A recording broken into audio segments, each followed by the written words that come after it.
Olá, muito boa noite, bem-vindos à segunda edição do Encontro de Pais, esta edição correspondente ao ano de 2020-2021. Este ano, infelizmente, com um formato diferente, mas é um formato que é obrigatório pelos tempos de pandemia que vivemos. O Encontro de Pais foi uma iniciativa do município que se iniciou no ano letivo passado e que tivemos connosco, presencialmente, o Dr. Eduardo Sá e o Dr. Nuno Lobantunes. Acabamos por não concretizar o Encontro de Pais do terceiro período, com o Dr. Carlos Neto. Temos certamente a oportunidade de estar com o Dr. Carlos Neto no futuro. Não podíamos abrir melhor esta segunda edição do Encontro de Pais do que o vamos fazer com a doutora Helena Serra. A doutora Helena Serra é uma figura muito conhecida da sobredotação e da dislexia em Portugal. É uma pessoa com uma vasta experiência de mais de 40 anos de avaliação de crianças e de encaminhamento de crianças destas áreas. É doutorada em estudos da criança, nomeadamente em educação especial, e tem uma especialização também em sobredotação. É presidente da mesa da Assembleia Geral da Associação de Crianças Sobredotadas e é presidente da Associação Portuguesa de Dislexia. Eu tenho uma vasta experiência como docente, como investigadora, como consultora do Ministério da Educação e também é autora de múltiplos artigos e livros dentro desta temática.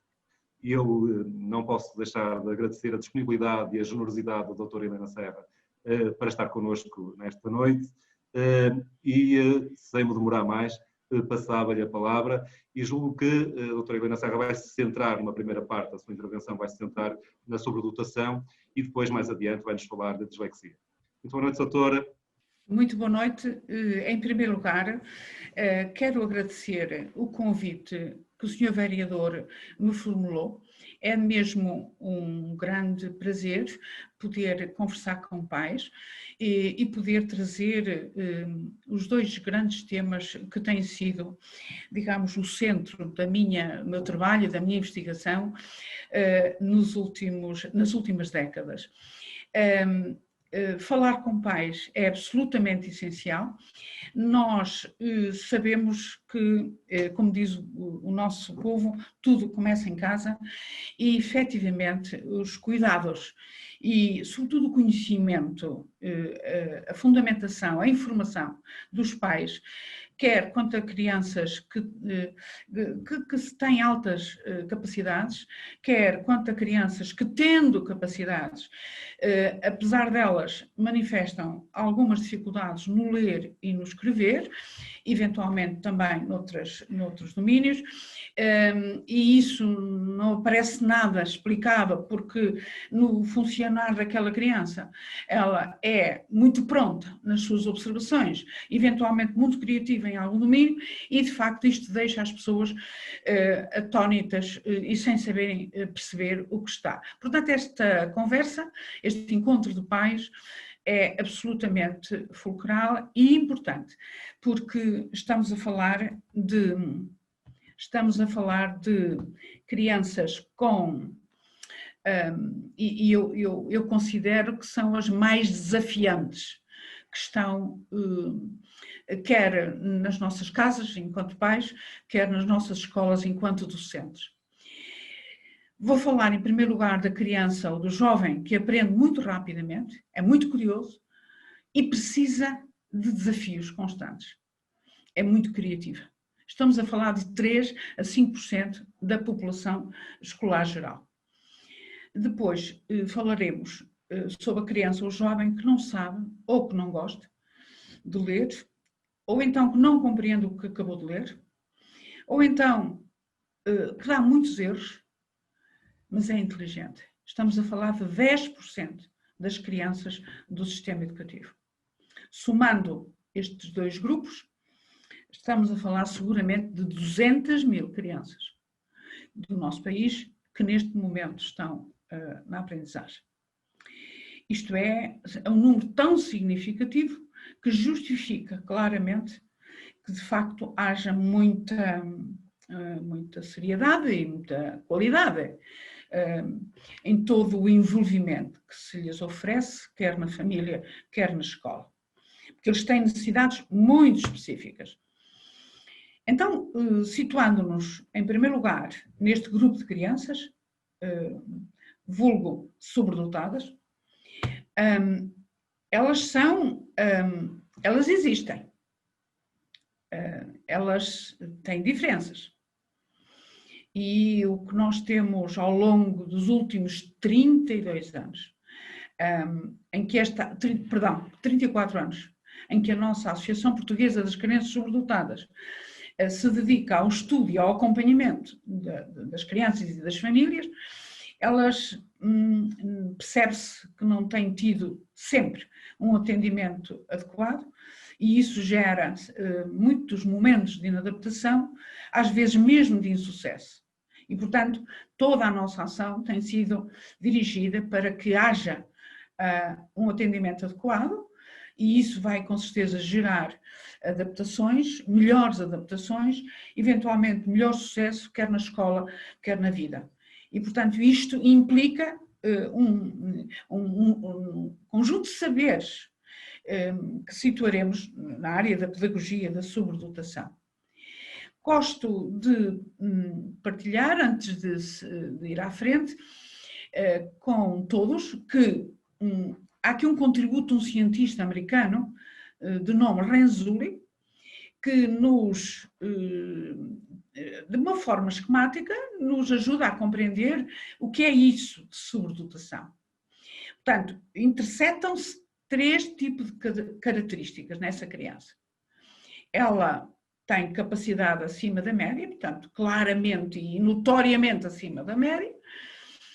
Ela é altamente persistente na procura, no aprofundamento, nesse campo dessa sua inteligência, e ao mesmo tempo é altamente criativa nesse campo. Portanto, da interseção dessa capacidade mais elevada, dessa grande motivação dentro desse campo e da criatividade que a caracteriza, isso significa uma situação de sobredotação.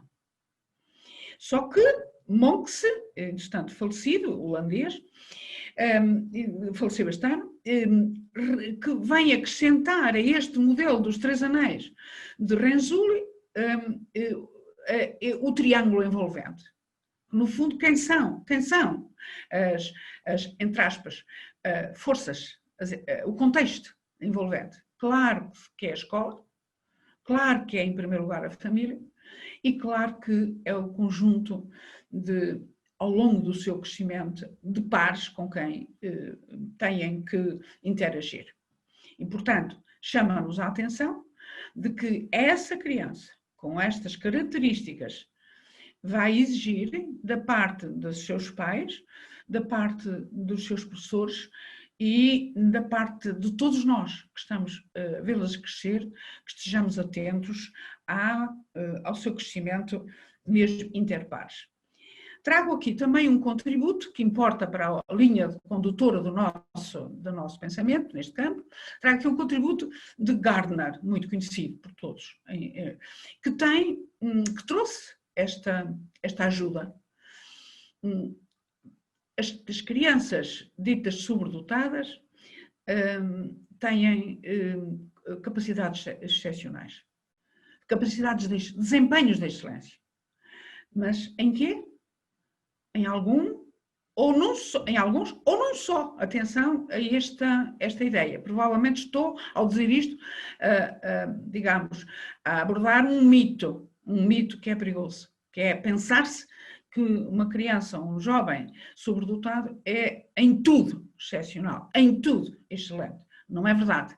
Ele pode ter em algum domínio inteligência linguística elevadíssima, fortíssima, percebe-se, ou então na área da matemática, ou então na área de música, ou então na área psicomotora, ou então na área espacial, e são aqueles que depois o traço deles é absolutamente excepcional e, portanto, depois vão dar os arquitetos, enfim, as pessoas de alta competência no domínio das artes, ou então na área da ciência, e tem inteligência naturalista, e também, ao estudar pela primeira vez este modelo e compreender que este autor considera inteligência interpessoal, uma inteligência também, essa capacidade de interagir nos grupos a que pertence. e, portanto, liderá-las. E, portanto, ser logo seguido pela sua opinião, pelo seu estar, pela sua maneira de interagir.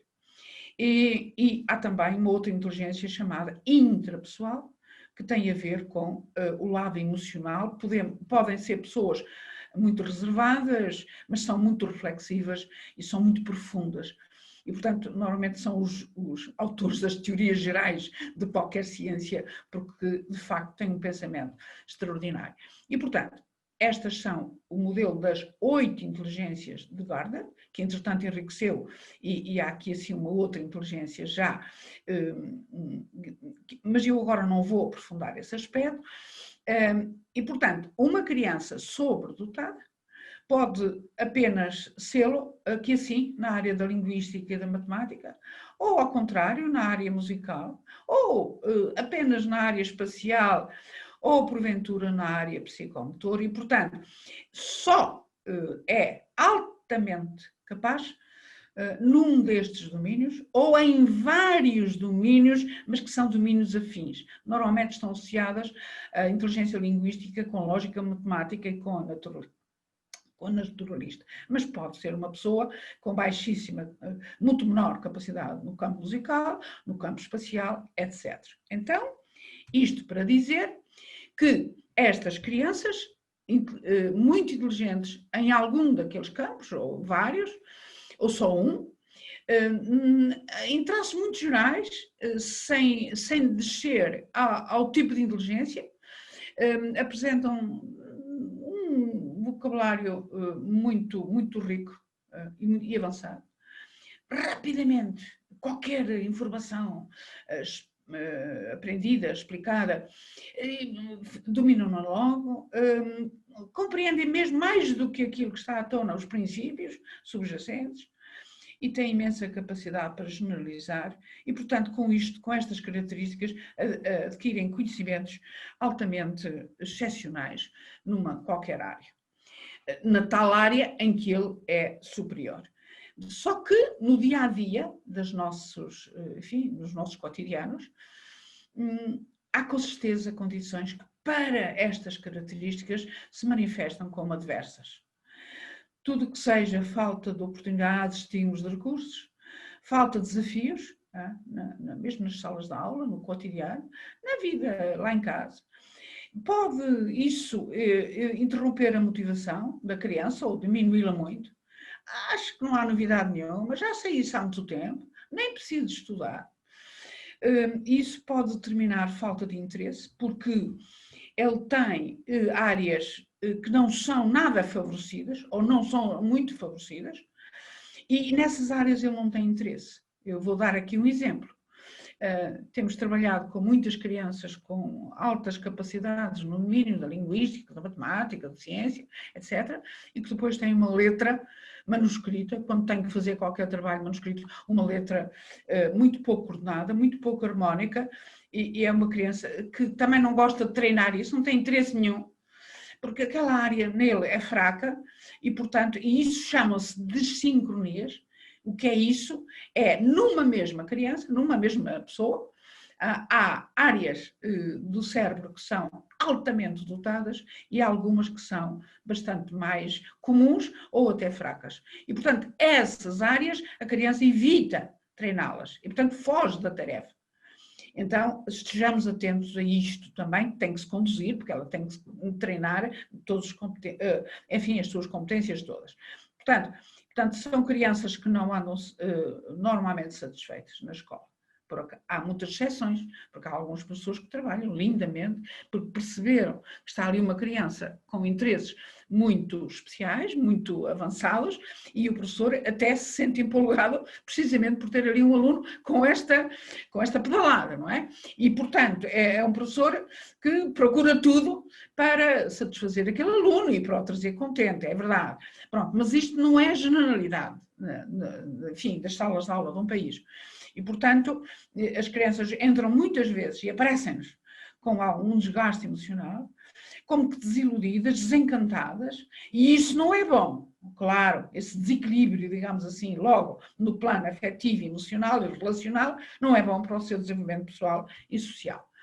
E, portanto, no dia-a-dia das salas de aula, nos contextos todos, também lá em casa, com os irmãos, enfim, relativamente aos pais, podem opor-se, porque eles são determinados e sabem o que querem, podem estar com um comportamento constante de impaciência e intolerância, muita atenção às ansiedades. Podem ser crianças que a certa altura vão numa escalada de ansiedade, porque são hipersensíveis, eles, claro que antecipam tudo, e portanto leem em silêncios. Portanto, é preciso muita atenção com estes pequenos, porque eles, digamos, não precisam de vivenciar as situações para já estar a perceber que elas vão acontecer, não é? E, portanto, há aqui alguns problemas que os pais têm que estar realmente, pronto, muito sensibilizados, inclusivamente mesmo em relação ao dia-a-dia da escola, porque eles podem andar entediados, desencantados, e, portanto, desinvestem, e o pior de tudo nesse desinvestimento é porque, eu já sei, eu nem preciso estudar para o teste. O professor tornou a repetir, foi uma seca aquela aula, e isto é, semanas e semanas, meses e meses, naquela matéria em que eles são realmente brilhantes, a criança pode desligar-se e, portanto, não adquire na altura própria métodos de trabalho, não adquire as suas obrigações que a criança tem que ir construindo para estruturar o seu trabalho pessoal e portanto, atenção, muita atenção a o passar os anos e a criança praticamente não estuda, não liga a nenhum trabalho para casa, não estuda para testes, etc. Cuidado com isto, que isto tem que se acompanhar devidamente. Portanto, e o pior de tudo é quando isto lhe traz sentimentos de revolta. Ou preferem e fecham-se no isolamento, ou se tornam provocadores. E são ali aqueles alunos de faltas por disciplina. Por vezes, os pais estejam realmente muito atentos, porque eles podem somatizar, ou seja, revelar no seu mal-estar corporal esse mal-estar por este desencanto, por esta não satisfação. E, portanto, alguns são mesmo claramente, tornam-se pessoas gravemente asmáticas, outros pequeninas febres constantes antes de sair para a escola. Eu agora podia contar-lhes imensas histórias dos cotidianos. Vômitos. E, portanto, isto são sinais de mal-estar no seu estar com os outros. Claro que, e sem entrar em pormenor, eu posso contar-lhes que estudamos, a nossa associação estuda isto há muitos anos, programas tipo que outros países desenvolvem para estas crianças, pronto, para serem acolhidas nas suas características.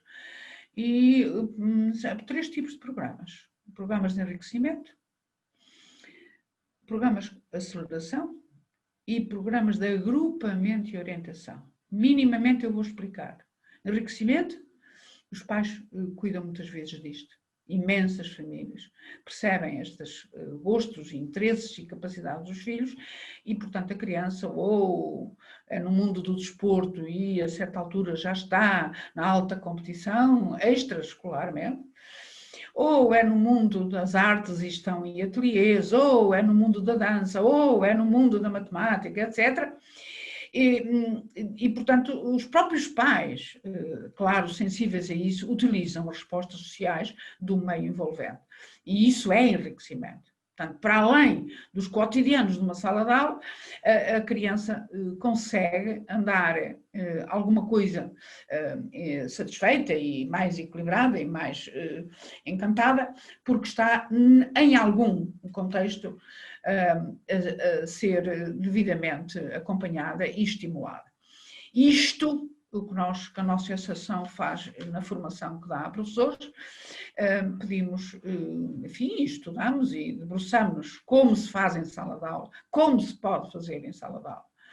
tem, sei lá, um professor tem 20 e não sei quantos alunos na sua sala, daquela percentagem, alguns deles evidentes, são alunos padrão, com desenvolvimento padrão, e o programa escolar e as estratégias estão pensadas para esses, mas depois tem ali crianças, por hipótese destas, ou basta numa sala, e isso vai exigir que o professor, estando a criança incluída, evidente, mas alguma diferenciação pedagógica, alguma individualização nos conteúdos, nas estratégias, nas tarefas distribuídas, nas pesquisas, e depois dar-lhe a chance de vir apresentar numa das aulas o seu estudo individual que o professor orientou. Ora, isto é fazer enriquecimento a partir de uma sala de aula. Portanto, isto é perfeitamente possível e já temos feito realmente muito bom trabalho com alguns professores que se inscrevem para as formações. A aceleração é algo que está previsto na nossa lei, portaria número 223/2018, e essa portaria, no artigo 33, prevê que as crianças com estas características sejam aceleradas. Aceleração é avançar de ano, ou seja, pode avançar do 3º para o 5º ano, pode avançar do 2º para o 4º, etc. A lei estipula que no percurso total, a criança nos 3 ciclos só pode avançar 2 anos, tá? E isto está perfeitamente a acontecer no nosso país. Inclusivamente, chama-se aceleração quando a criança avança com 5 anos, porque já lê, porque descobriu a leitura sozinha e porque lê para os adultos ou para os colegas na catequese ou na sala que frequenta, ok? Portanto, isto é aceleração. Atenção que isto está altamente estudado. Eu já fui apresentar no Brasil um estudo que fizemos sobre a percentagem de crianças que, tendo sido acelerada, isso foi altamente bem sucedido. Certo? E, portanto, deu 98% de sucessos na amostra estudada. Portanto, é preciso alguns cuidados, e a própria lei prevê os cuidados. A criança também, não tem que ter só o desenvolvimento cognitivo mais avançado, também tem que ter um certo equilíbrio emocional e um certo desenvolvimento maturacional, digamos, aconselhável para poder ser acelerado, ok? Muitas vezes a aceleração faz-se ficando na própria turma, por causa das interações afetivas, não é? E, portanto, o professor é que diferencia e está-lhe a dar os conteúdos, digamos, do ano seguinte, embora ele esteja inserido no mesmo grupo de trabalho. Há várias opções que se podem fazer e nós estamos a praticá-las. Então, o agrupamento e orientação, é claro que estas duas, eu não disse, podem ser cumulativas, tudo isto pode ser cumulativo, não é? A criança pode ter as mesmas ao mesmo tempo. E o agrupamento de orientação são atividades promovidas, eu gosto muito dos modelos que estudei noutros países, em que as crianças estão em grupo, vamos supor, grupos de 10, grupos de 12, mas todas elas são crianças com capacidades altas. Okay? Portanto, é um grupo, não digo homogéneo, porque cada uma tem o seu tipo de inteligência, provavelmente algumas terão o mesmo, mas não é um grupo homogéneo, mas é um grupo onde todas as crianças têm capacidades maiores, ok? E esses grupos, nós cá em Portugal começámos com isto em 1995, a nossa associação, e foi a partir das instalações da Escola Superior de Educação Paula Frassinetti, onde eu trabalhava e trabalho, e aí aos sábados, e intitulámos esse programa Sábados Diferentes, e aos sábados as crianças chegavam a vir de Bragança ao Porto, e da Guarda ao Porto, os pais com as crianças não vinham todos os sábados, nesse caso às vezes vinham de 15 em 15 dias, para se encontrar com pares iguais ou equivalentes em características, e isso era extraordinário para eles. É isso. Hoje evoluímos e hoje chamamos-lhe Projeto Investir na Capacidade.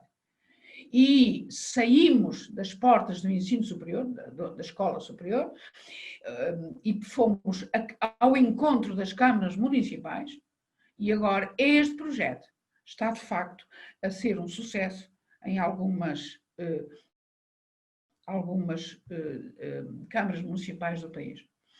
A partir de algumas câmaras. Portanto, este é Gaia. Gaia, isto é, apresentámos isto uma vez em público.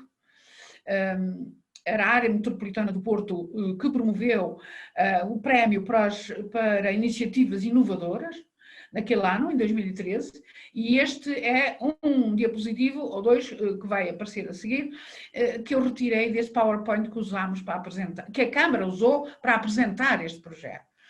Então, é um projeto continuado de enriquecimento extracurricular, dirigido a crianças com capacidades e talentos acima da média e que frequentam o ensino básico do Conselho de Vila Nova de Gaia. Isto era naquele ano, 2013. Estávamos a apresentar ao Grande Porto. E agora, entretanto, já multiplicou-se este projeto e, portanto, além do Porto, que foi onde tudo começou, em 95, com os sábados diferentes, é uma riqueza as atividades que estão a ser promovidas em Nelas, em Lisboa, em algumas enfim, colégios particulares, instituições que conhecem o nosso projeto e o quiseram. A Câmara de Leiria é um sucesso com este projeto. Aqui, a Maia, mais concretamente, nasceu na Escola Pedroso, e o Eiras, temos tudo a andar para, em Oeiras, daqui a nada, ser um sucesso também o projeto. Este projeto eu levaria, só para falar deste projeto, era uma sessão, era um encontro de pais, só para falar do projeto. Portanto, eu deixo aqui umas notas, e cá está, projetos inovadores, cá está, eu retirei a entidade promotora Gaia, Câmara, e as parcerias somos nós, a associação, também a Escola Superior, porque eu sendo cá professora, depois isto permite investigações nos mestrados e, portanto, a partir daquelas crianças do projeto, meu Deus, tantos alunos da escola lá fazem os seus projetos e as suas mestrados, todos os agrupamentos de Gaia, todos colaboraram nisto e, claro, desde o museu a todas as entidades daquela região estão também convocadas para nos permitir atividades com as crianças lá. Pronto, e portanto eu gosto de vos dizer que nestes espaços estão a acontecer ao sábado, há países que fazem 2 vezes por semana, nós lá conseguimos implementar os sábados, sábados de tarde, sábados de manhã, Pedrosos faz às terças, e há outras situações em que é às quartas de tarde. Portanto, estes programas são espaços de interação com pares, ok? E apesar de desenvolvermos o lado cognitivo da criança, sobretudo o que nós queremos é o seu equilíbrio pessoal e social. Porque estamos a desenvolver a autoestima, estamos a fazê-los compreender e criar e respeitar regras, porque eles são muito fora-regras, por causa da sua tenacidade e da sua determinação e da sua vontade, muito independente. Bom, estamos a desenvolver responsabilidade deles, estamos a fazê-los perceber que o mundo cimentado em valores é que vale a pena e estamos, portanto, a aumentar a sua motivação, porque nestes espaços não se fala do programinha da sala de aula.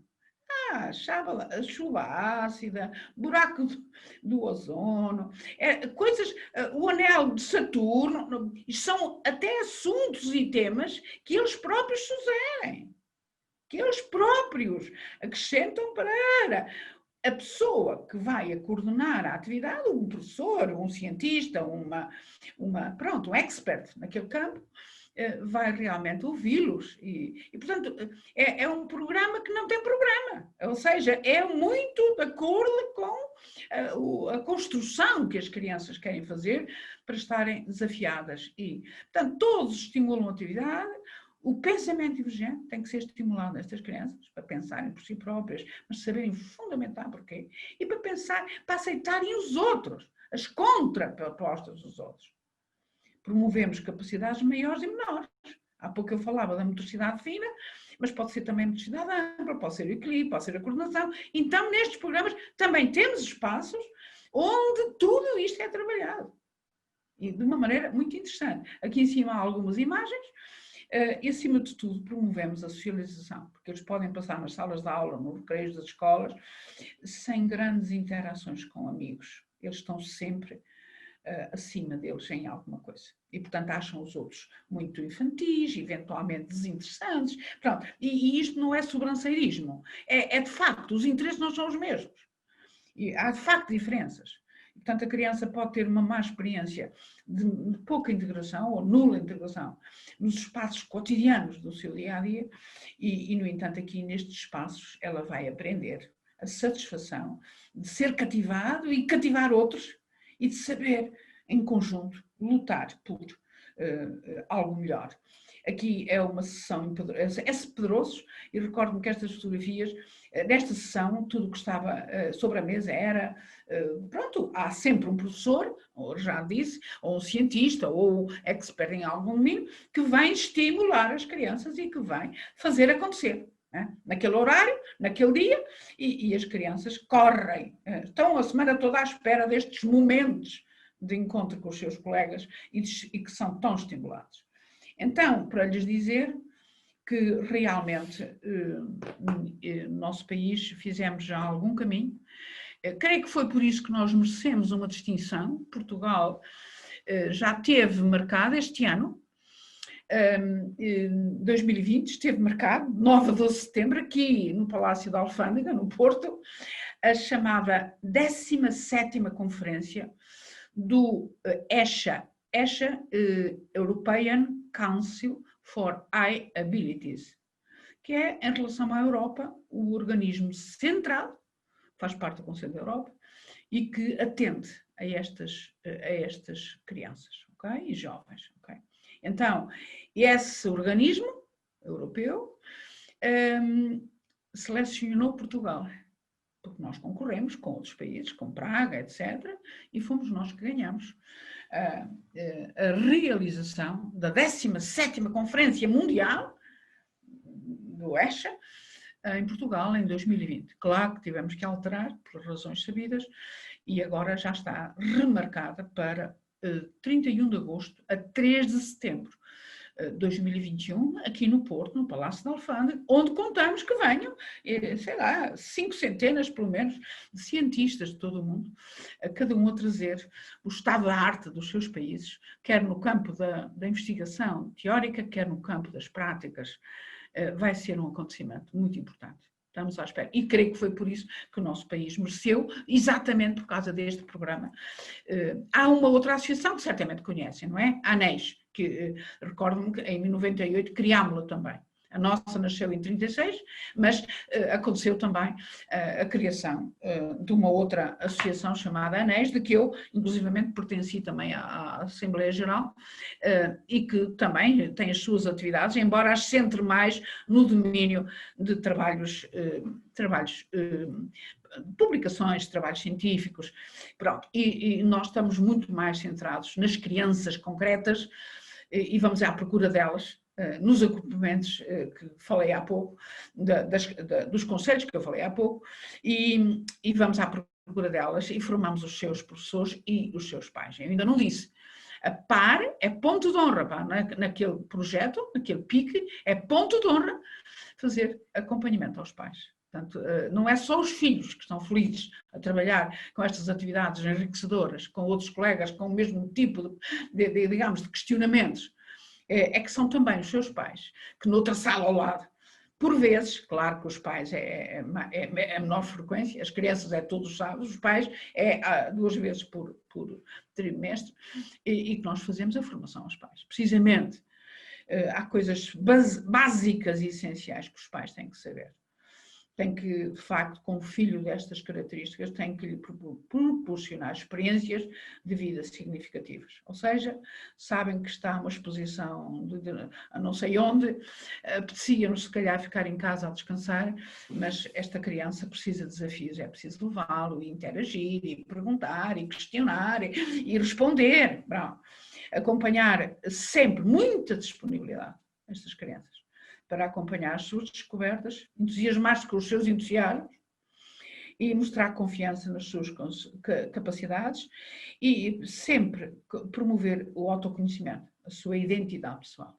Há aqui regras que agora cada uma delas merecia um tempo de reflexão juntos. Se me permitem, eu tenho que avançar, porque me propus tratar também outro assunto. Portanto, há aqui umas sugestões. Depois, naturalmente, o senhor vereador pode disponibilizar isto aos pais. Pronto, eu já falei um bocadinho disso. Atitudes firmes e corretas, já falei. Não muito rígidas, mas também não demasiado permissivas. As crianças precisam de estrutura. Portanto, e tem que sobretudo saber que não são amadas pelos altos desempenhos, pelos 20 a matemática, etc., são amadas porque afetivamente elas representam o centro do mundo para os seus pais. Muita atenção a isto. O vazio do amor. Aliás, isto acontece em qualquer ser humano, mas naturalmente estas crianças, pela sua alta sensibilidade, precisam muito desta certeza do amor dos pais. Tenho aqui outras sugestões, acesso a livros e materiais, enciclopédias, meu Deus, tanta coisa. Mas sempre promover inserção em grupos da comunidade. Tantos que eu já pedi aos pais para os porem na banda lá da terra, para os porem na capoeira, que há lá uma iniciativa na região onde mora, ou no conservatório, ou no clube de atletismo, entendem? É preciso inseri-los mesmo, ok? Nada de pressões, nunca o desejo de exibir o seu filho. Ui, mal os pais sabem a gravidade deste erro. Suponhamos que estão reunidos ali num casamento, numa festa de anos e tal, que agora nem podemos fazer, mas pronto, em períodos normais, e que, Joãozinho, conta aquilo que faz lá, aquilo que tu fizeste, aqui para os avós e para os tios. Isto não se faz. Isto é absolutamente proibido. Não? Tem que ser com naturalidade. Que a criança, gostei do que tu fizeste, interessante, olha... mas vamos registar, bom, nada de sobrancerismo, nada de... Porquê? Porque a criança, se assim for exibida, o que ela guarda no seu psiquismo é: eu tenho que ser bom, eu afinal sou aqui uma estrelinha. Sabe o que isto dá? Um pouco lá mais acima, já estão nas aulas, podemos supor no secundário, na faculdade, e claro, há muitas disciplinas em que eles não vão ser nada os melhores no sítio. E muitos deles acabam por desistir, batem com a porta da escola, da universidade, porque não sendo os melhores, vendo que não conseguem, eles desistem e não fazem, certo? Portanto, vejam o que dá a exibição de uma criança pequenina, que ainda não sabe, claro, se ter o sentido crítico para perceber, ela só o que ela vai interiorizar, eu tenho que ser bom, porque afinal estou aqui a ser apresentado numa estrela. Portanto, há aqui aspectos fulcrais na relação com estas crianças mais capazes. Portanto, orientá-los para preparar coisas, dinamizarem coisas, festas, metas educacionais para eles próprios. Aqui, tudo isto é dado, a informação comentada, refletido com os pais, a informação a par do tal projeto que eu falei há pouco. Pronto, e resumindo, já disse isto ali atrás, os pais com estas crianças têm realmente que se procurar, não só pela internet, formar eles próprios, mas dirijam-se às associações e peçam ajuda, porque sabemos que há momentos muito duros, com uma criança destas em crescer lá ao lado dos irmãos e tudo, a guerra que isso pode dar ali com os irmãos, enfim, é preciso isto, de facto, ser muito refletido. É por isso que nós procuramos, neste caso, estamos aqui a colaborar com a Câmara de Lousada, mas não viram há pouco as nossas ligações de mão dada com N câmaras que querem arrancar. E podereis perguntar, mas porquê câmaras? Porquê câmaras? Pois claro, quem nada abrir a porta dos agrupamentos no Conselho XYZ, tem que ser a Câmara. no seu papel também educativo, também e muito educativo, muito importante no campo da educação. Evidente, de maneira que para eu chegar ao agrupamento A, B, C, naturalmente que é um caminho andado se eu for diretamente pela Câmara local.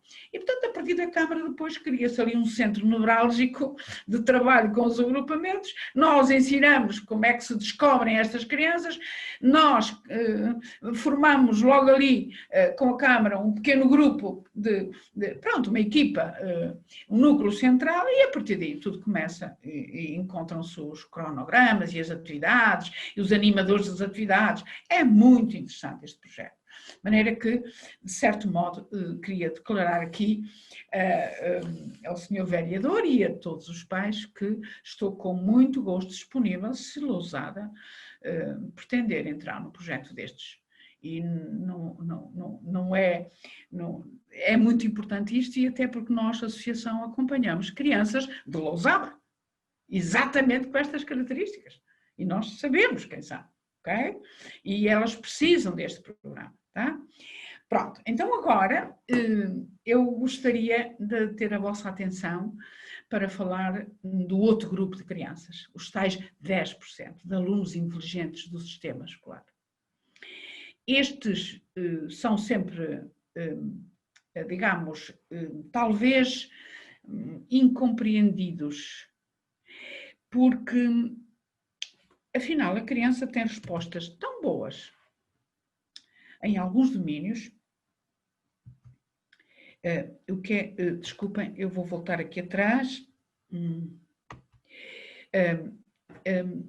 E, portanto, é uma criança que se vê no cotidiano das atividades, que pensa bem, com o QI, quociente intelectual, dentro da normalidade. É uma criança comum, uma criança padrão.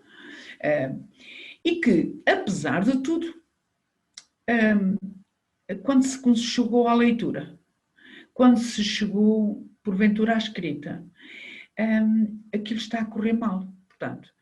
E isto, porque é que eu tenho aqui este esquema? Porque nós não funcionamos, claro, só com a capacidade e a rapidez cognitiva de perceber os assuntos.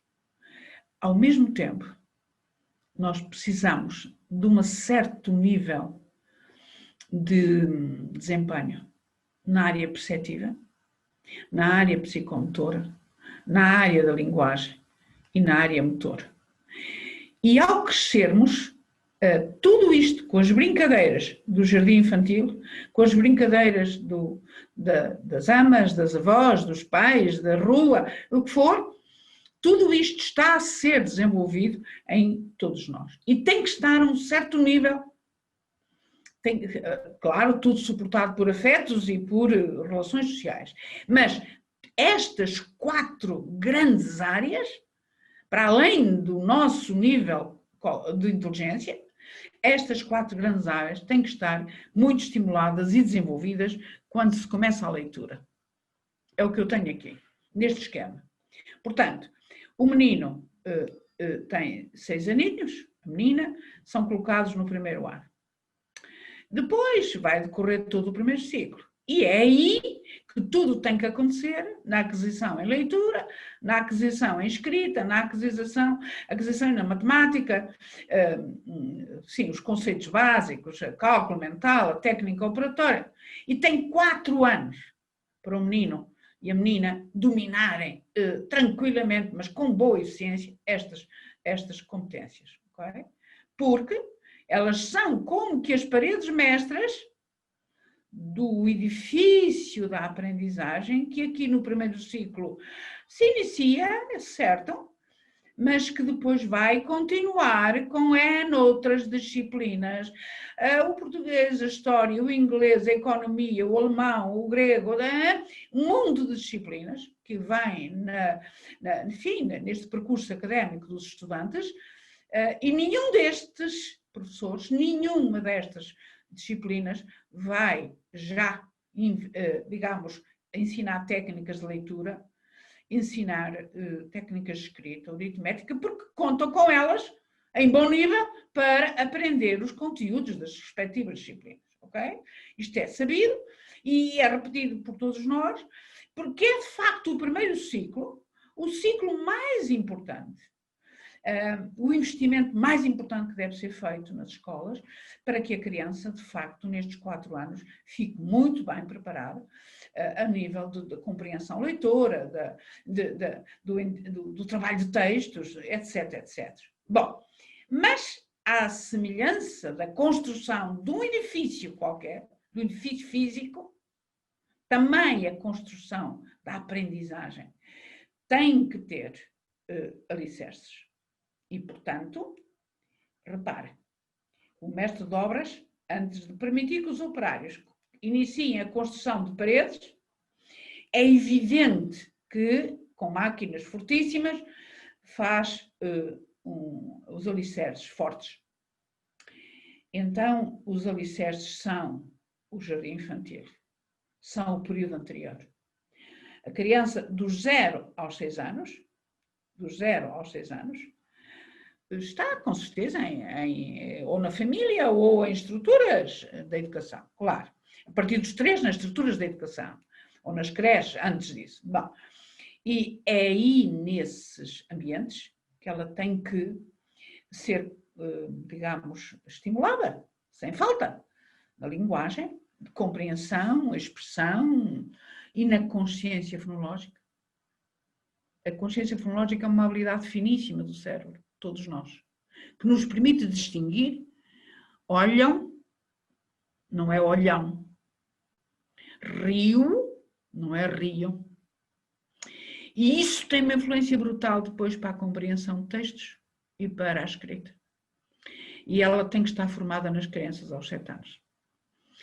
E parecem-nos, na Associação Portuguesa de Dislexia, N crianças, com 12, 13, que ainda estão cheios de problemas, exatamente na consciência fonológica. Não desenvolveram essa competência, que depois é basilar para ler e escrever, e que não desenvolveram no jardim infantil.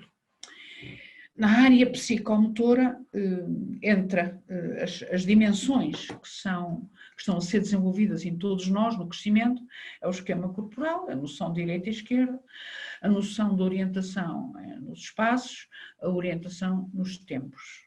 Não tenho, as crianças com dislexia têm tendência, pelo menos aqui na orientação espacial ou temporal, ou as duas, a ter um atraso muito significativo.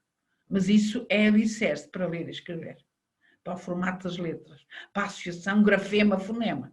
Bom, no domínio perceptivo são os 5 sentidos. Claro que o tacto, o gosto e o olfato interessam muito na criança pequenina. Quando estamos já na fase de escolaridade, as grandes percepções que estamos constantemente a usar para o cérebro processar conhecimentos simbólicos que as escolas nos oferecem é a percepção visual e a percepção auditiva. E as crianças com dislexia, os tais 10% de crianças, em alguma destas percepções, sempre aparecem com claras dificuldades, ou na auditiva ou na visual, ou mais na auditiva e menos na visual, etc. A motricidade é ampla e fina e, portanto, esta motricidade tem a ver com a execução já da letra manuscrita, mas também dos outros trabalhos que temos que fazer e que são exigentes a nível motor, quer amplo, quer fino. E, portanto, este esquema é para introduzir o que eu agora vou explicar, o que é a dislexia. A dislexia, digamos, a criança é inteligente, a criança provavelmente até nasceu num berço de ouro, o Harry de Inglaterra tem dislexia, e ele assume isso, nasce num berço de ouro, tiveram os seus estímulos, certo?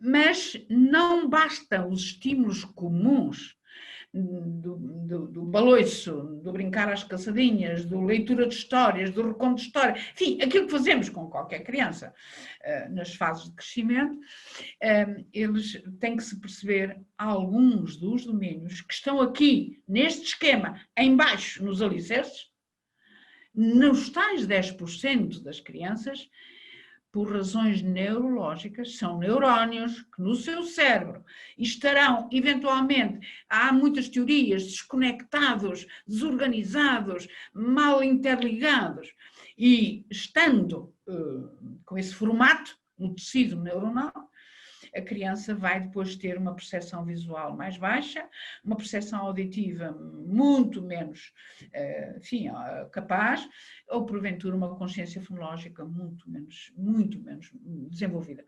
Ou então é na motricidade, e portanto o aspecto de motricidade fina, muito mal, e isso tem que se dar conta, e dar-se conta precocemente.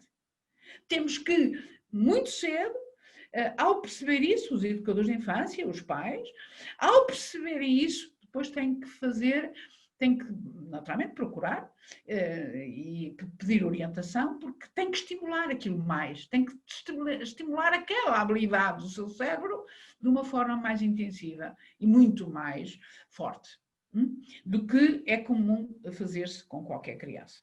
Então, tudo isto se passa ao nível do cérebro. E, portanto, estão a ver aqui os lobos, digamos, o lobo occipital é onde fazemos, vamos pensar na palavra Eva e ela, muito equivalentes estas duas palavrinhas, visualmente. O E é igual, o A é igual, ali ao centro existe uma letrinha que é bem parecida uma com a outra. Eva, ela. Muito bem. Então, visualmente tem que haver discriminação.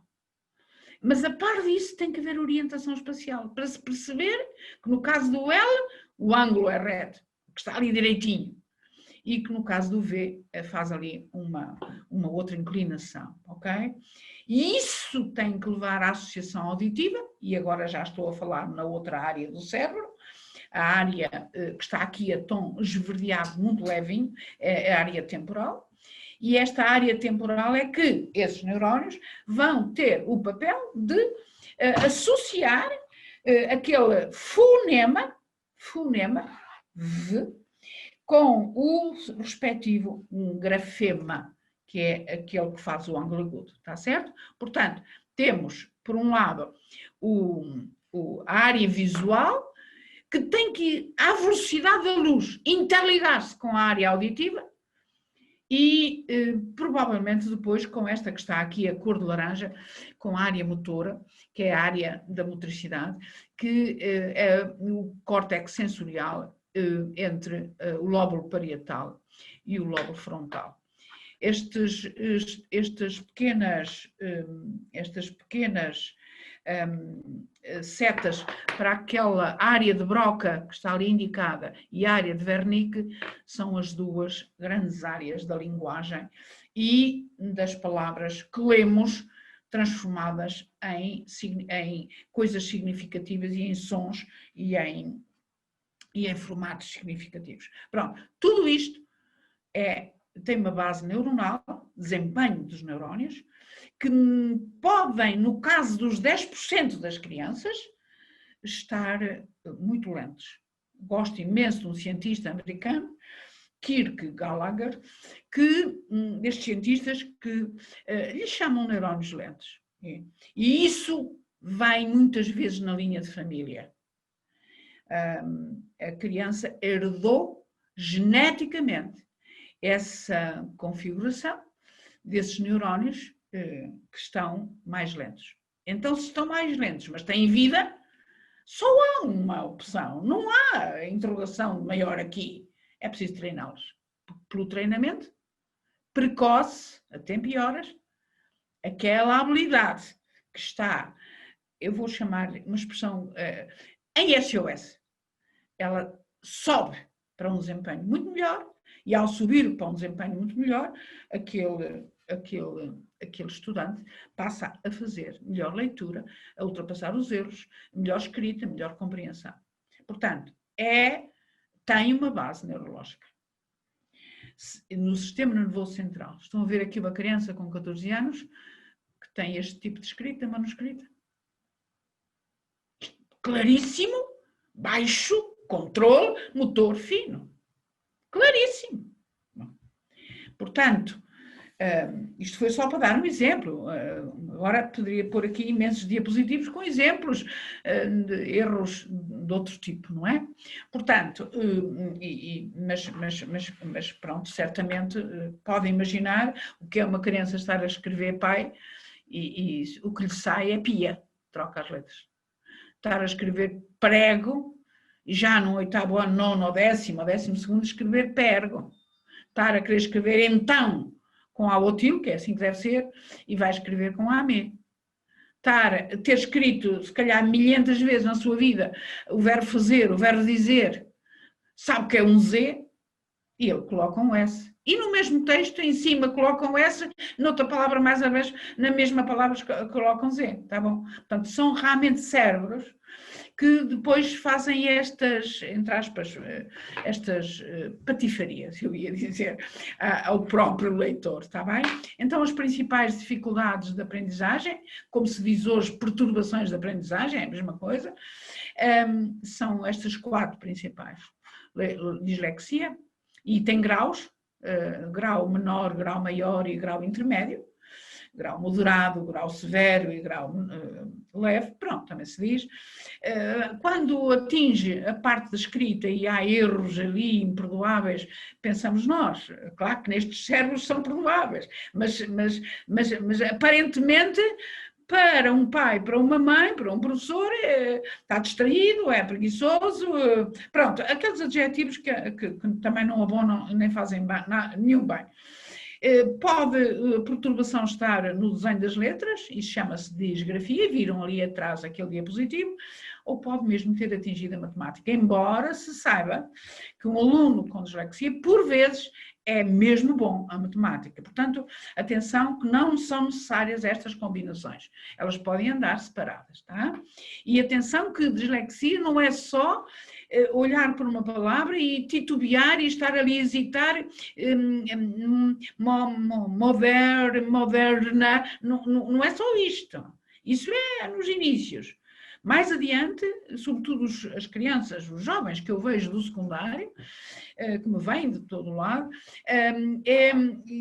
muitas vezes já ao longo dos anos já foram adquirindo a destreza visual de reconhecer palavras rapidamente, e, portanto, podem fazer uma leitura até com a fluência esperada e com a velocidade esperada, só que acabou de ler, por hipótese, 3 ou 4 parágrafos, eu interrompo e digo, pronto, agora não precisas ler mais, agora explica-me o que leste. Explica-me o que leste. O que é que o texto te transmitiu? E eles assumem, ó senhor doutor, eu agora não percebi nada do que li. Nada. E, portanto, terei que ler outra vez e outra vez.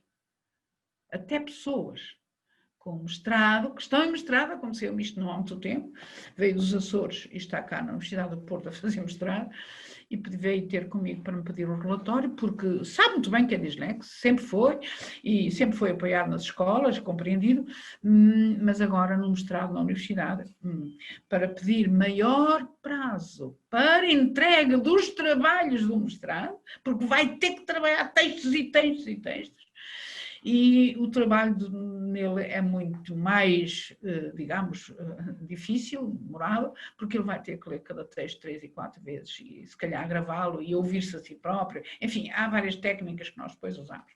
Portanto, a dislexia pode estar, como é que é dizer, camuflada, já terem vencido a velocidade visual de reconhecer palavras, mas ainda não serem capazes de, ao mesmo tempo, simultaneamente, fazer a leitura visual, chama-se descodificação, decifração, e ao mesmo tempo fazer a respectiva compreensão do que leu, que é a compreensão leitora, certo? E isso também é dislexia, só que é uma forma mais adulta de ser disléxico. Para os outros verem, quando teve que ler na sala de aula, ele teve que criar uma destreza de reconhecimento de palavras e treinou e conseguiu. Mas não, a troco de quê? De não conseguir. Para ser veloz, não consegue nem pouco, mais ou menos, entender o que está lá. Atenção a isso. Também é outra forma de dislexia. Portanto, atenção, e é isto que deixa os professores e as escolas um bocadinho, e as crianças e os pais, fica tudo um bocadinho, como é que é, desprotegido.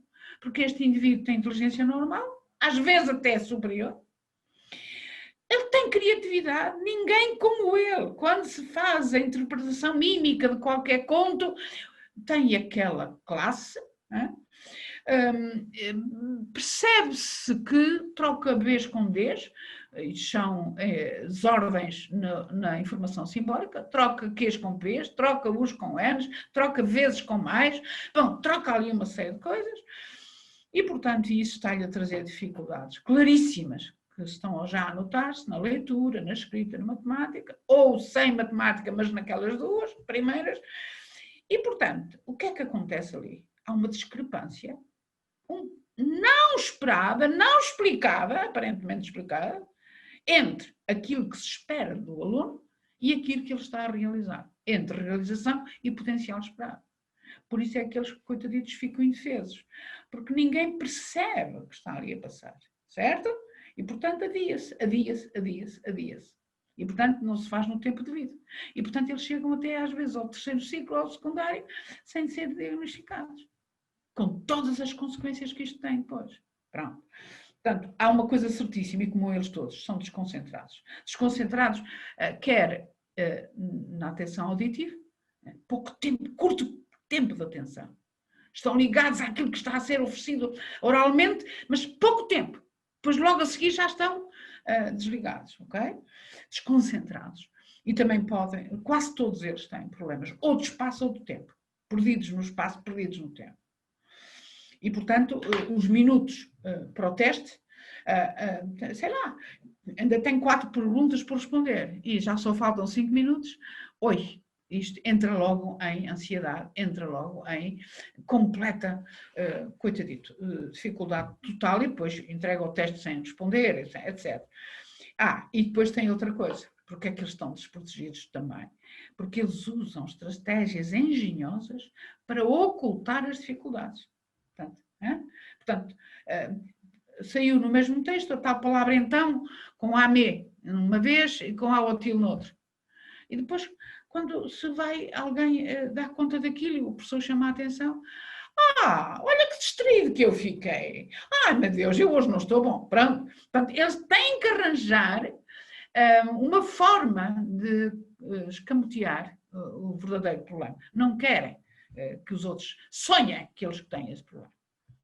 Portanto, ao ler, claro, vem ao de cima numa sala de aula. São lentos para aquele ano em que eles estão, ao pé dos coleguinhas que ali estão. Hesitam, alteram, não leem por grupos de sentido, não olham para os sinais de pontuação, não os sabem interpretar, até os trocam, saltam linhas, repetem-nas, não interpretam bem, têm dificuldades, portanto, de comentar, de analisar, de resumir um texto. Claro, hão de ter, que remédio, porque eles não conseguem ler. Aqui vou passar isto rapidinho, porque são o tipo de confusões visuais que eles fazem. Se tiverem os tais neurónios da área do lóbulo visual, que há pouco vimos, do lóbulo occipital, que é a função visual, está lá, e portanto depois vão aparecer erros, estas trocas e baldrocas aqui com estas letras. Ou então, se é na área auditiva, portanto na zona temporal, que era aquela que estava esverdeado, muito clarinho, eles vão trocar fez com v, x com g, pronto, é outro tipo de trocas. Neste caso diz-se dislexia auditiva, no caso anterior dislexia visual, porque elas têm vários tipos, depois há quem tenha as duas, o tipo misto, as duas coisas.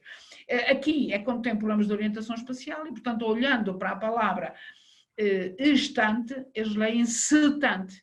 Está, leiam seta, digamos, fazem ali ensaios e trocam a ordem das letras. Também acontece muitas vezes. Há erros, são os tais erros de palmatória que têm que ser compreendidos. Não são nada de palmatória, é o cérebro deles que lhes faz estas alterações, estas perturbações. Cabalhau, bacalhau, ragafa, garrafa, é de tudo isto. Isto eu vou passar à frente. Os erros têm nomes e estes nomes vêm consagrados na ficha A, que é o tal instrumento que o Ministério da Educação, em 98, assumiu, fui eu que o fiz, e andei aqui 2 meses a trabalhar com aquele instrumento, e depois finalmente entreguei ao Ministério, foi assumido porquê? Porque é o instrumento oficial que as escolas têm que usar para descrever o tipo de dificuldades que o aluno tem. Aqueles erros ali atrás, todos têm nomes. Inversão, então há lá uma situação em que é inversões, e o professor tem lá um quadradinho, tem que escrever a cruzinha naquele. Ou é omissões, ou é confusões, ou é... Pronto, aquela ficha A descreve o tipo de erros que o aluno pessoalmente tem. E é aquela ficha A que depois tem que ser enviada, preenchida, para o Ministério permitir que em pleno exame nacional, isto já foi uma vitória brutal que este país conseguiu, em 98, em exame o aluno também tenha os benefícios que aquelas dificuldades que ali estão descritas na ficha A são as dificuldades que um cérebro, com um formato, com os tais neurónios, alguma coisa desconectados, obrigam a fazer àquele aluno de que ele não pode ser culpado, certo? E, portanto, em vez de o culparmos, temos que o compreender e andar ao seu jeito, porque ele vai fazer o seu caminho. Entre parênteses, eu tenho que vos dizer que eu tenho recebido já no meu gabinete, na nossa associação, onde fazemos N testes, montes de testes, para saber se é ou não um caso, e eu já recebi pessoas que estão em doutoramento. Okay. Em Londres, e veio cá, numa determinadas férias, doutor, eu preciso de prazo, eu preciso ali de umas certas coisas que a equipa que me está, pronto, de professores, tem que compreender. E assim é. Assim eu faço o relatório, e assim se traduz o relatório, e assim vai, e assim de Luxemburgo vem de imensos lados. Outro dia foi de Oslo que recebi, etc. Pronto, portanto, hoje em dia, com o mundo globalizado, naturalmente a nossa associação é conhecida noutros países. É seguida por mais de 20 países. Bom, então, esta é a parte quando a desgrafia, esta é a parte que as dificuldades descritas quando têm o tal problema logo no desenho da letra, a chamada disgrafia. Vou passar à frente. Atenção com a matemática. Eu peço sempre aos pais e aos professores, os pais que acompanham as crianças nos estudos, vejam, certifiquem-se se de facto não há incompreensão de enunciados. Porque meu lê mal e interpreta mal o que lê, pode não ter nenhum problema de cálculo mental ou de raciocínio, digamos, na área da matemática, o que ele tem é problemas de leitura dos enunciados da matemática. Bom, muitas vezes o 82 escreve 28 e lê, interpreta 28, já sabem como é, troca. Alteram parcelas, esquecem, era para fechar parênteses, já não fechou, era sobre 3, já não pôs, pronto, etc. Portanto, há aqui uma série de pequenas alterações que estes cérebros lhe fazem. Portanto, com estas dificuldades, a certa altura o comportamento também pode ser atingido.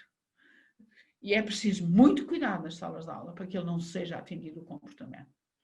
Porque o estar desatentos pode torná-los indisciplinados, claro, provocadores, às vezes descontentes com os resultados que estão a ter, podem ficar agressivos, podem desligar os botões na sala de aula, estão ali, pronto, só de corpo presente, ou então tornam-se, e já encontrei muitos, que se tornam tímidos, inseguros, fechados, não querem que ninguém descubra o seu problema.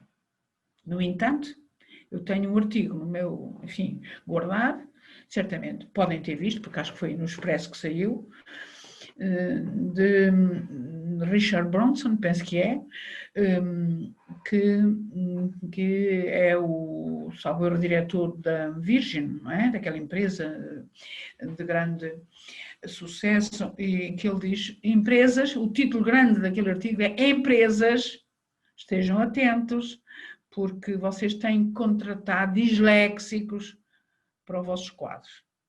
Sabem porquê? Depois de terem o diploma na mão, ou seja, passaram o martírio do caminho das escolas, conseguiram a licenciatura, lá têm o seu canudo a seguir. É como se, vamos lá ver, eles passassem a ser provavelmente eles mesmos, ok? E portanto, aquela criatividade, aquele sentido especial do interligar as coisas, porque depois eles têm outros méritos. Os cérebros deles têm depois méritos incríveis. Portanto, nós tivemos aqui um congresso, foi aqui na Escola Superior de Educação, Paula Fracinete, em que eu convidei uma senhora que está a trabalhar em Luxemburgo, é a nossa amiga, e adulta, licenciada na área alimentar, inspeção, não sei que alimentos, não sei o quê, ela disse de viva voz, eu dou milhões a ganhar à minha empresa, milhões. Porquê? Aquele cérebro articula, prevê, faz ali umas ligações, hiperligações, muito favorecidas e criativas, e inspiradas, e portanto depois para o negócio aquilo é altamente. O Nuno Delgado, nesse mesmo congresso, convidado por nós, é no judo que ele se destaca mundialmente, e também disse, eu também deu esse testemunho. Fui na escola, passei muitos tormentos, salvou-me a minha avó que estudava comigo e pronto, e que me acompanhava e tudo mais, mas pronto, depois a vida dele tem sido um sucesso, não é? Pronto. Então, isto para vos dizer que as escolas e os pais têm que estar atentos a pequenos indicadores. Uma criança que no jardim infantil, com 4, 5 anitos, quando se joga as rimas, encontremos palavras que rimam com João, tá? Aquela criança parece que tem ali um obstáculo, nunca mais lhe vem as outras palavras terminadas em ão ou em L, palavras que rimem com Miguel. A criança não consegue papel, Joel, não consegue. Então, isso é sinal que a fonologia está muito pobre, ok? E como ela tem que estar supra-sumo, para depois entrar nas leituras, nas palavrinhas, na compreensão dos textos que se leem, e como isso deve ser feito nos 6 aninhos, 5 aninhos, portanto, esses pais têm que estar muito atentos a esses indicadores dos pequeninos, está bem? Não é ficarmos já assim todos pensando, credo, uma filha é disléxica, não é nada disso. É só estar atento para, se aquilo se mantém, a gente emenda, a criança desenha os 13 ao contrário, os 5 ao contrário, os 7 ao contrário. Há ali um período que todas as crianças desenham porque andam a treinar, andam a aprender. E isso é normal que treine. Agora, depois de muita existência nossa, de muito trabalhinho, e muitas vezes ter treinado aquilo e percebido aquilo, a criança vai ou não vai, torna a virar tudo ao contrário, é evidente que isto é preciso fazer observar. Nunca mais aprende direita e esquerda. Calma. Então temos que ver isso. Mas foi tudo super ensinado, mas a criança não fixa. Temos que ver isso. Nunca mais sabe distinguir as cores. Temos que ver isso. Foi tudo super ensinado. Mas as crianças não estão a absorver. Espera, então temos que ver. Desenha a figura humana como se ainda fosse um menino de 3 anos, que é aquela da bolinha e de 4 pauzinhos espetados. Mas ele tem 5, não pode. Tem que desenhar a figurinha dos 5 anos. Portanto, há ali muitos sinaizinhos, as crianças nos dão. Pronto, mas para tudo isto, de facto, é preciso atender, porque tem que pedir ajuda.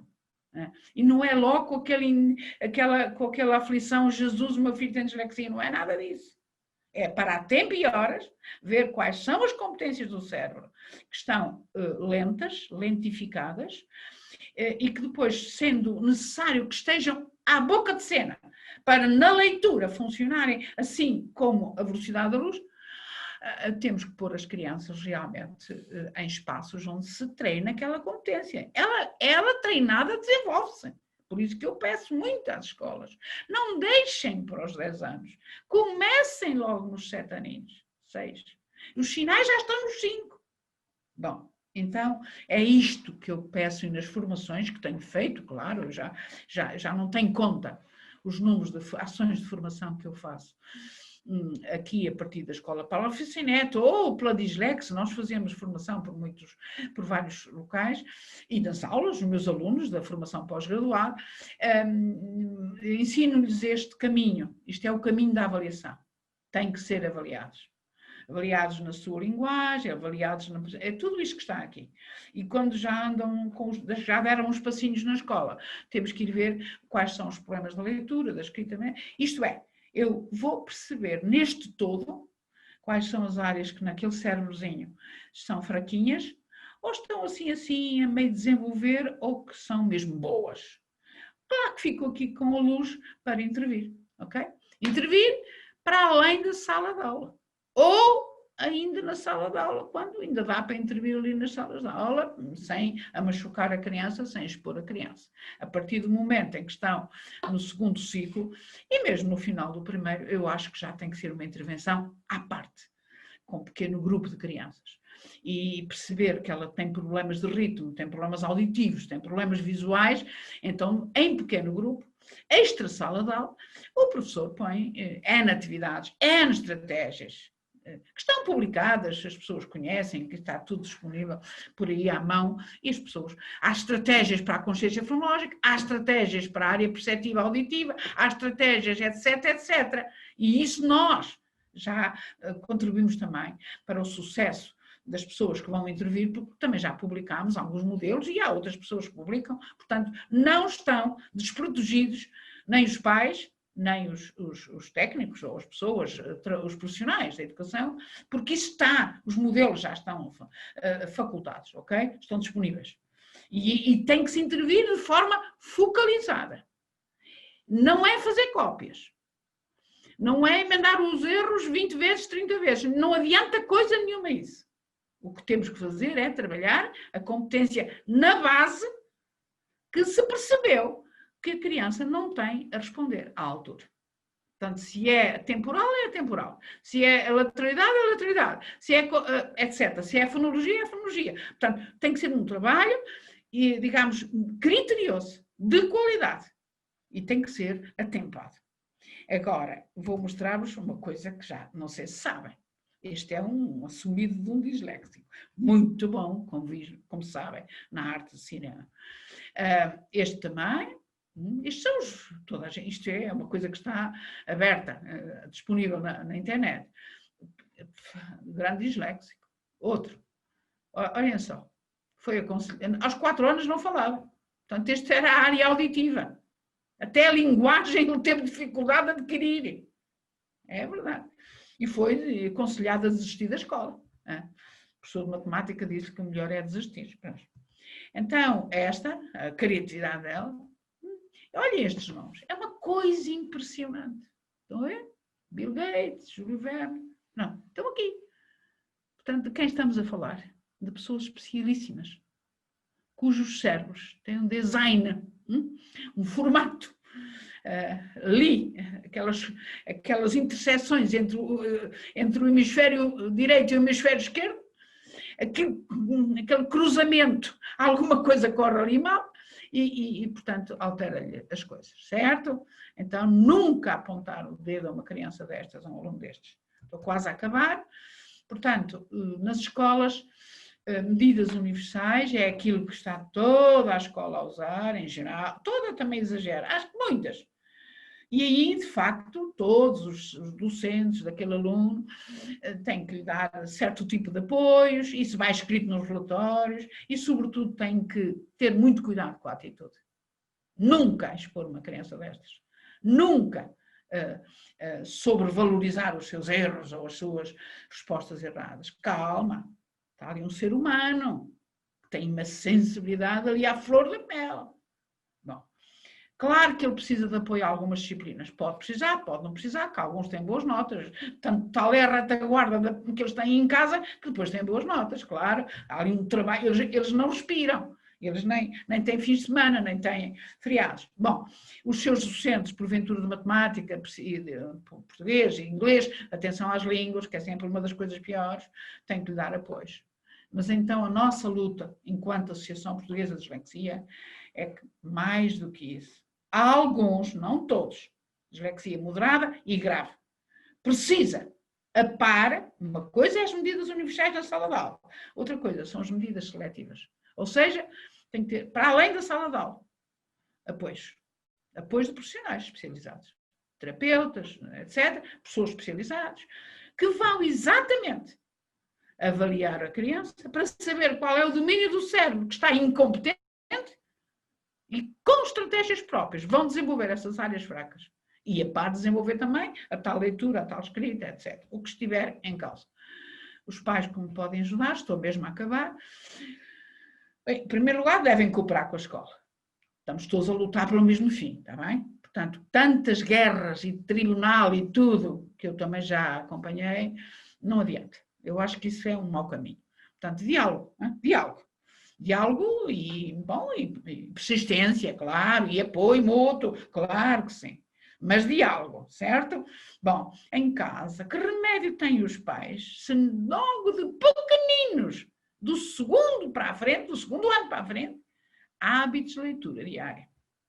E não é só ler para ele e ficar tudo bem, não é assim. Agora tens que me recontar o que lestes. Reconturar logo de pequeninos. Leu meia página, leu 3 parágrafos, então reconta-me o que leste. Certo? Agora, há aqui uma coisa muito importante. Cuidado com as expectativas. Ou seja, tem que mostrar àquela criança que, se não é na leitura e na escrita, ele é bom em muitas outras coisas. E que vai ser um grande homem, uma grande mulher, ok? Certo? Portanto, sempre expectativas positivas. Muita paciência, muita perseverança. Não acusem. Não acusem. Valorizem muito os êxitos. Claro que tem que estudar com eles. Ou fazer com que alguém estude. Porque é preciso fazer resumos. 10 páginas podem dar, em notas resumidas, podem dar 2 páginas. É muito melhor ele depois estudar 2 páginas. Mas, sobretudo, depois tem que fazer mapas conceituais. O que é isto? Relacionar a matéria. Bom, e isto para que os testes depois sejam. Atenção a outro problema, que é cuidado que eles muitas vezes erram porque não entendem a pergunta do teste. Comenta. Sublinha. Podem não entender os verbos da própria pergunta, da própria questão. E, portanto, é preciso treiná-los a entender as perguntas que os testes, em geral, naquela matéria, fazem. Certo? Orientá-los no tempo e no espaço, que eles são os perdidos. Não insistam em emendar erros.